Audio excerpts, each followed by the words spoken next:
আইচার, এটা হচ্ছে 1075 আইচার 1075 সিটি। দেখতে পাচ্ছেন রানার কোম্পানির, এখনো অরিজিনাল শেপ, অরিজিনাল গ্লাস এখনো আছে কোম্পানির সাথে গ্লাস। 2018 সালের 6 মাসের গাড়ি, 2018 6 মাস। এবং কভার ব্যান্ড তো অবশ্যই, চাকার কন্ডিশনটা দেখতে পাচ্ছেন এবং ভিতরে একটু দেখানোর চেষ্টা করবো আপনাদেরকে। গাড়ির সাথে যে দেখতে পাচ্ছেন মনোগ্রামগুলো এবং ভিতরে অরিজিনাল কালার দেখতে পাচ্ছেন, এবং গ্লাসগুলো দেখার কিছু নাই, একবার ফ্রেশ কন্ডিশন, ভালো একটি গাড়ি। তারপর আপনারা দূর দূরান্ত থেকে ভিডিও দেখেন, আমরা চেষ্টা করি দেখানোর জন্য। 3 টনই গাড়ি, মানে কাগজে 3 টন। আপনারা যারা 8 টন 9 টন মাল ক্যারি করতে চান তাদের জন্য এই গাড়িটা খুবই ভালো হবে।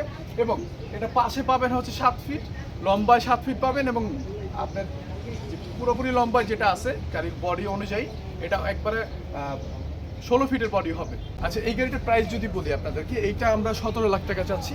কিছু কথা বলা যাবে অবশ্যই, এবং মালিকানা অবশ্যই সাথে সাথে পেয়ে যাবেন। আপনার মালিকানা জানেন, নাজমুল এন্টারপ্রাইজ মানে সাথে সাথে মালিকানাগুলো আপনাদেরকে প্রোভাইড